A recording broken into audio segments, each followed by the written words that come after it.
This podcast does not provide medical advice. Please listen to the complete disclosure at the end of the recording. Hello, everyone, and welcome to Everyone Dies, the podcast. I'm Marianne Matzo, and Charlie is on vacation. So, in honor of our own very much loved Charles, please grab a martini and some cheesecake. Those are his two favorite things, I think. And thank you for hanging out with me for the next hour or so. In the first half, we have our usual recipe of the week. In the second half, I'm going to be talking about doulas. And in our third half, we have some insights from our guest, Linda Barnard, who is a nurse practitioner, gerontological nurse practitioner like I am, and has a doctorate in nursing practice and is also a doula. So she's going to talk about how doulas fit into our existing healthcare system. So, given that Charles is on vacation, let's just go wild in the kitchen with a recipe for candy apple salad. And what better way to say that you're eating salad than to have it with whipped cream and nuts? So, you're welcome. And it really looks like a yummy recipe. So, you can go and see the link for the recipe and additional resources for this program at everyonedies.org. That's EVERY, the number one, dies.org. And you can email us at mail@everyonedies.org. That's MAIL at EVERY, the number one DIES.org. Please follow us on Facebook and Instagram and rate, review our podcasts. Remember, we're a nonprofit organization, and we take that very seriously because we make no profit at all. And we would be thrilled to accept your support and your donations. And if you go to the webpage, you can donate, support our work at www.everyonedies.org. So, now you know. So let's talk about what is a doula. And so there's a death doula. There's the same sort of concept as a death midwife. And probably a better name would be an end-of-life doula. So these people are non-medical professionals that care for terminally ill people. They offer emotional counseling, patient and family comfort, memorial service planning. These are things that are all part of the end-of-life doula services. You also don't have to be terminally ill to work with a doula. You can contract with one to help you prepare for death. And people who've had the experience, like maybe a near-death experience, or maybe somebody in their family has died and they say, you know what, I really need to kind of get my affairs in order, and I want to make sure that the specific wishes that I have for the end of life are honored, and so I'm going to work with this person to make sure that I have everything done. But unlike midwives, doulas do not serve in a medical capacity. So I really want to reinforce that. They are not there in a medical capacity. They don't give medicine. They don't prescribe medicine. Their primary role is to provide emotional, physical, and psychological support.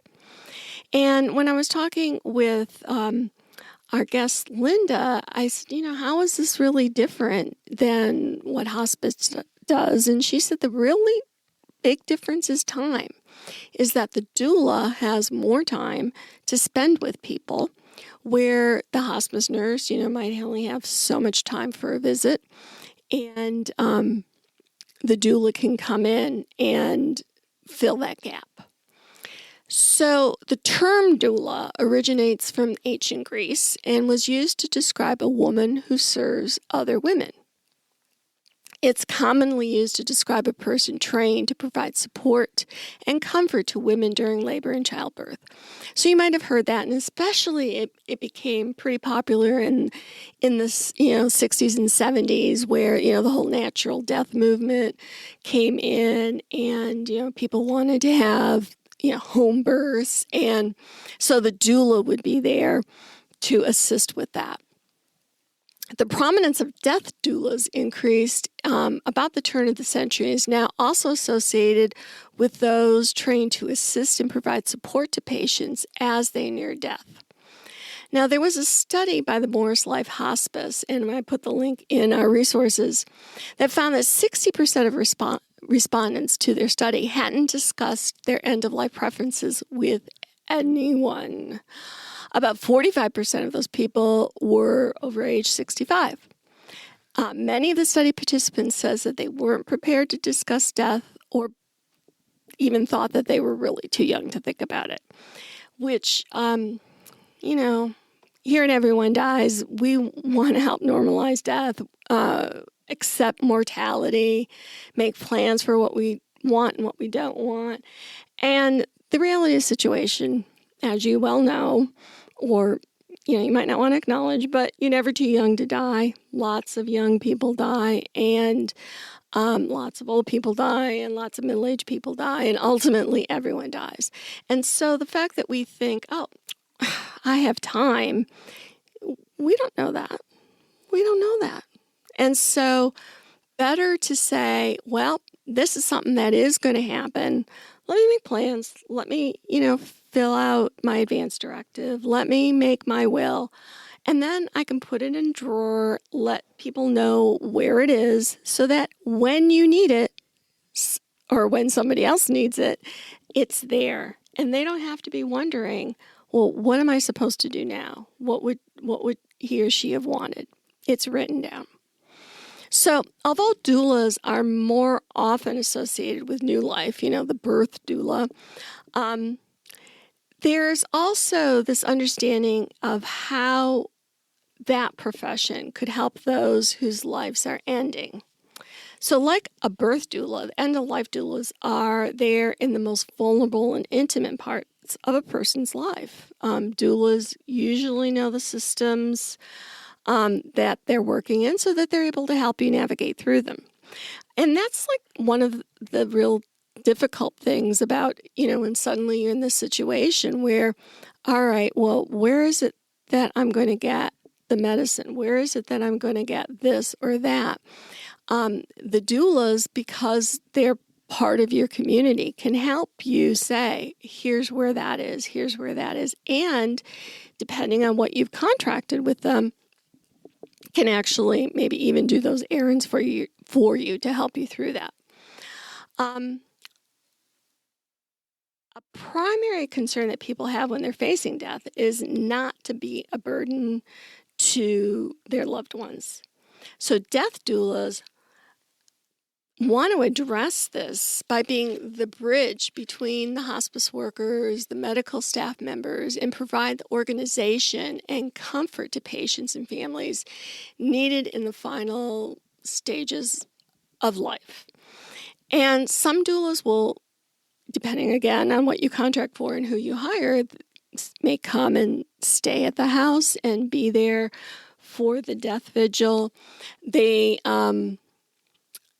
when person enters in the phase where they're actively dying, they will stay with the family and be as close as they need to. I've had many experiences where, as a nurse, somebody will say, well, Mom's dying, will you come be with us? Because, as I said, typically, especially nowadays, the hospice nurse isn't able, just because of how they do billing and things like that, isn't able to really spend a lot of hours at the bedside as somebody's ending the end of life.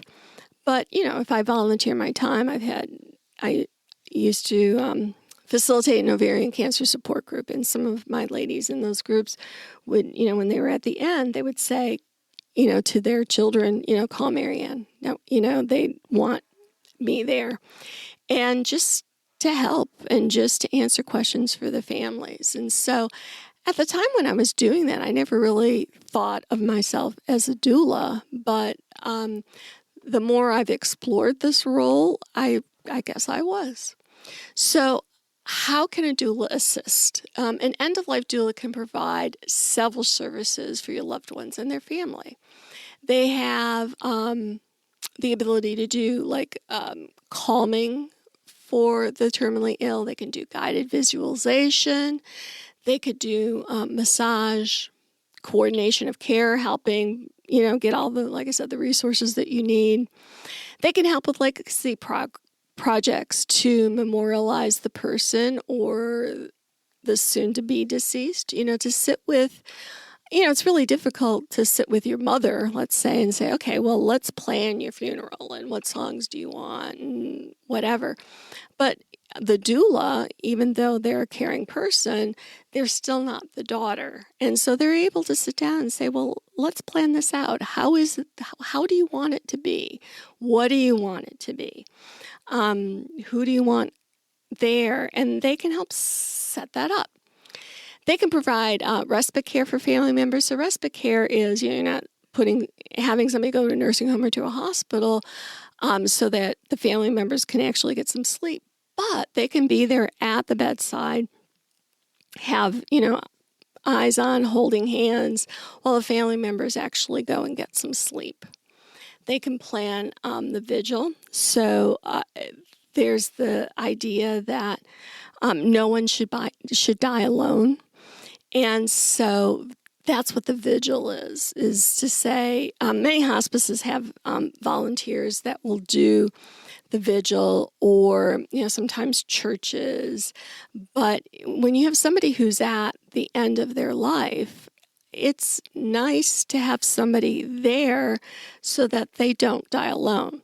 Now, people will die when they want to, and I've seen so many times where a family member or a spouse is like, I'm not leaving her side. I'm going to be there when they take their last breath. And I think to myself, well, maybe, because sometimes the person doesn't want anybody there or doesn't want their children or their spouse there. And so I can't tell you how many times when people would say, listen, I'm just going to go get a cup of coffee. Will you keep an eye on her? So I can get a cup of coffee. I'm going to go grab a shower. And it's in that 10-minute period that the person will take their last breath. And I've seen it too often not to believe that people, we always say the hearing's the last thing to go, is that people say, okay, I'm alone. I can do this now. I don't want my daughter to have to see me take my last breath. So it's not a failure on your part as the loved one that you weren't there for the last breath. I've had so many people just be so upset that they missed the last breath where they've been sitting, in a vigil for hours and hours. Some people just want it to be that way, and we just have to accept it. It might happen. So doula's philosophy of care really is one of compassionate partnership, and it acknowledges the life experience and knowledge that people bring to their own treatment, and treats people as adults in terms of saying, what is it that you want? Doulas are known for honoring and trusting in the body's natural processes, originally labor and birthing, and more recently in the end of life and dying. While people are experiencing the processes of the work of the end of their lives, the midwives or doulas accompany, helping their client to trust the process of, if you're birthing, either ushering life into the world or leaving this world through the dying process. And so to talk more about that, I talked with Linda Barnard, who is an end-of-life doula who lives in Southern California. As I said, she's a gerontological nurse practitioner. She has a doctorate in nursing practice. And in 2020, she decided to devote her time to working as a doula and started her own company called Heading Home.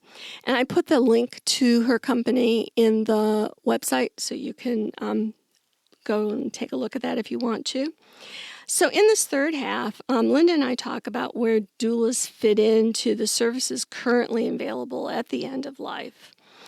And, there's probably going to be some controversy because doulas are not licensed. They're not credentialed. They can take courses to be certified or earn a badge or something that shows that they did take some classes, they did take, a exam, and that they did pass it. But there is no licensure. So when you're thinking about what are you going to do in terms of how are you going to choose a doula, I also gave you a couple of websites that you can go to. So go to our webpage and you'll see them there. You can go to and you can put in what state you live in, what you're looking for, and they'll give you a list of people who work as doulas in your area.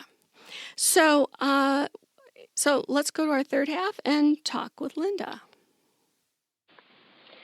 So one of the things, I'm a member of the Hospice and Palliative Nurses Association, and I've been kind of seeing some messages, coming across on the message board of discussions about where do doulas fit in to, into hospice or into palliative care, and why is it necessary? And I can remember when I was telling a friend of mine about what palliative care was, what the definition was, about, 15, 20 years ago. And she looked at me and she said, well, doesn't that just come with, like, health care? That don't they just do that automatically? And I said, you would think so. You would think that what we do in palliative care in terms of pain and symptom management would be automatic if you're managing disease. But in fact, that's not true. So there needs to be that specialty. So why, with a hospice system that we, hospice care that we have, and, insurance covers that, and you get certain care within that hospice package, why would somebody decide, oh, and I need a doula too? I think it's time. That a doula can contract to stay with the person for a half a day. Some doulas, I'm not one, but some doulas will move in if the needs are heavy. The hospice team has numerous patients that they're seeing, and they come in and they do what they do, but they have demands.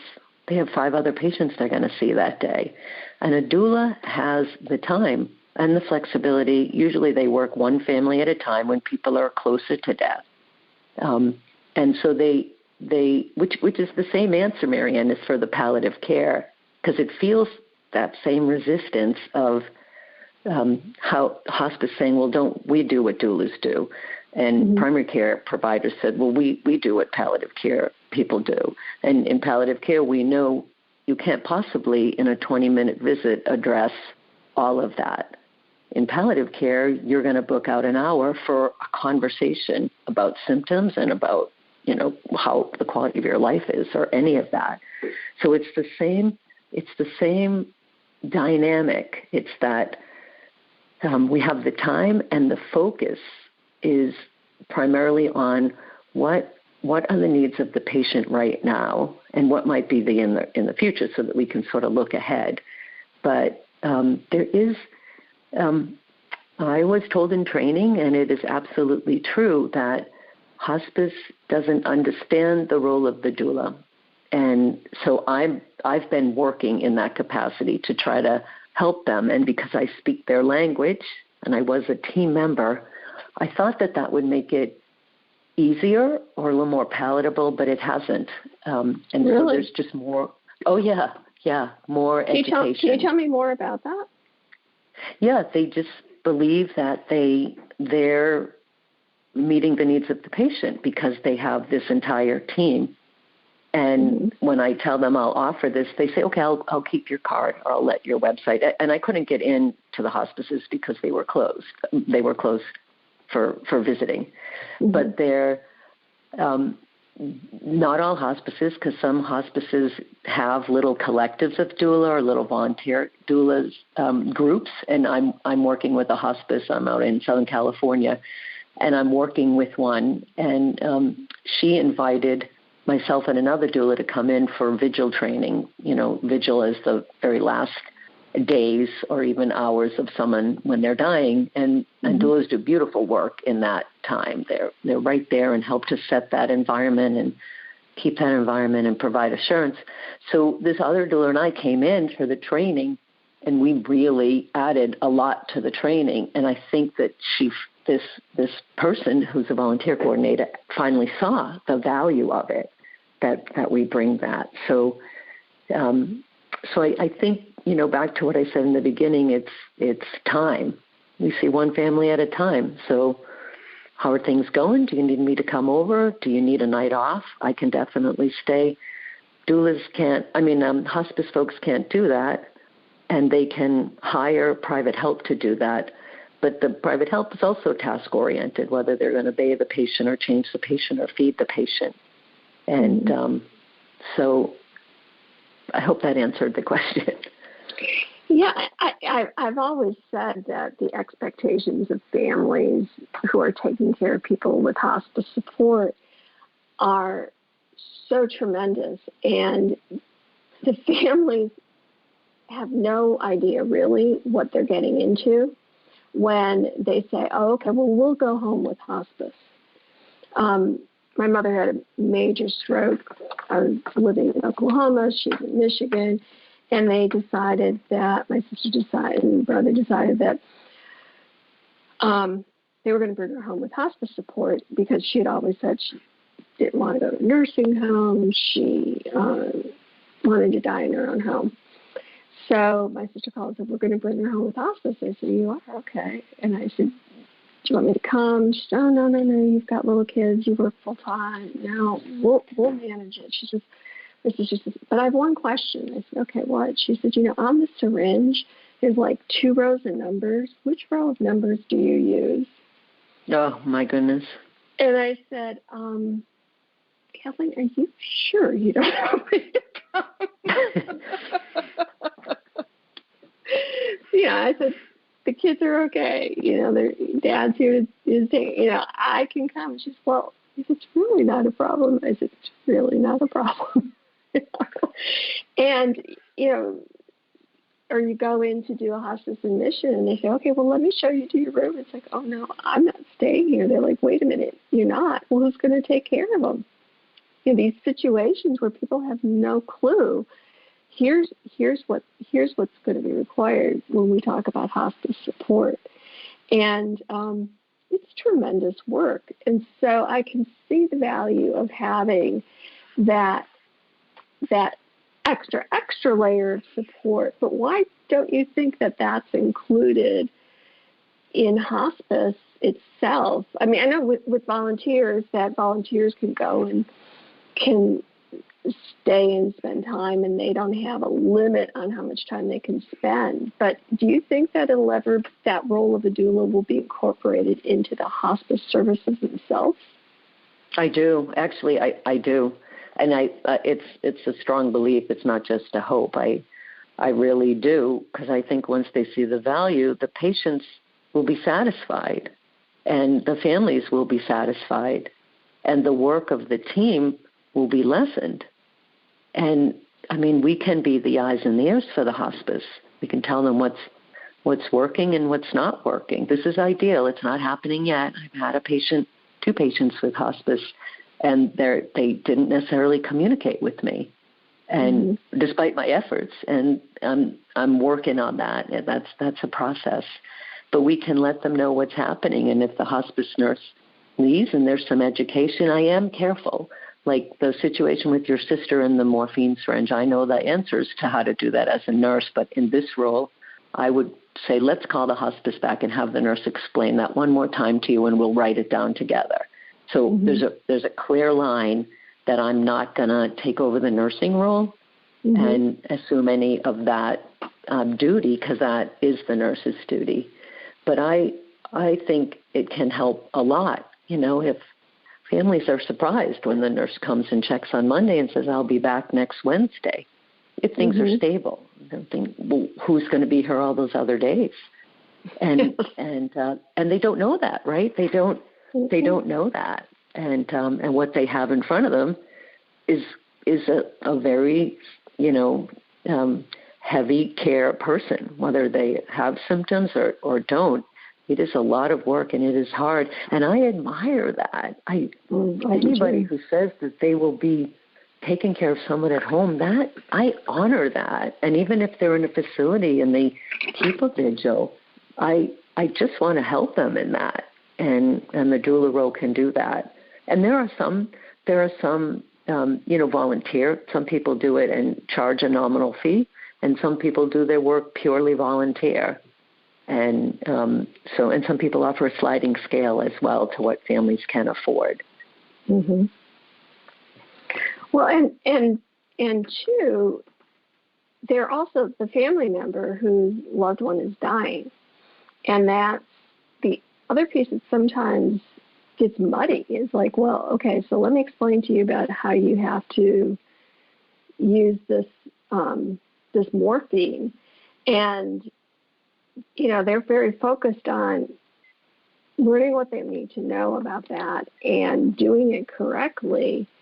And then again, how much time is it? Does anybody say to them? And I know, you're grieving that your husband's at the end of his life, or your wife, or whatever. There's just so much wrapped up in the family as caregiver in a hospice situation. Oh, I totally agree with that. And not in every case, but in many cases, that is a very tired caregiver. That is a sad, grieving caregiver. They're grieving for all the losses that have occurred already, loss of role and normal in their life, everything. And they're anticipating the loss without them. They're feeling, can I even do this? Especially if they made that promise, like I'll take you home. Mm-hmm. And they're often, the outside world is saying, what can we do to help? And maybe they're coming and they're helping in some ways, but the hands-on care, the sitting with them, that doesn't always get offered. People think I don't want to bother them. And they can be really isolated and alone. And if they can have a companion of a doula, and exhausted. Yeah. I can remember taking care of my mom. Work. I was like, after, because people kept saying, well, when's she going to die? Because she wasn't taking, any artificial food and fluids. And I would say, I don't know. I look at her urine bag, and she would figure out where all that was coming from. But I don't know, she last like 10 days. I was like, I don't know. Stop asking me. It was just a very, I did get cranky at the end. I admit, Linda, I was cranky.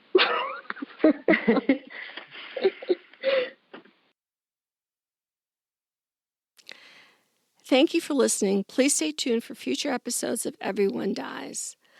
Charlie is somewhere enjoying himself and having a vacation, and I'm Marian Matzo, and we look forward to talking to you soon. Remember, every day is a gift. Thank you. This podcast does not provide medical advice.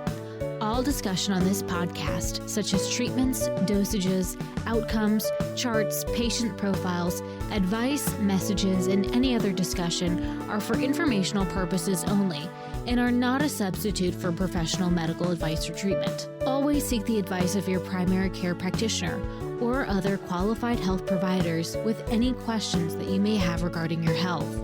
Never disregard professional medical advice or delay in seeking it because of something you have heard from this podcast. If you think you may have a medical emergency, call your doctor or 911 immediately. Everyone Dies does not recommend or endorse any specific tests, practitioners, products, procedures, opinions, or other information that may be mentioned in this podcast. Reliance on any information provided in this podcast by persons appearing on this podcast at the invitation of Everyone Dies or by other members is solely at your own risk.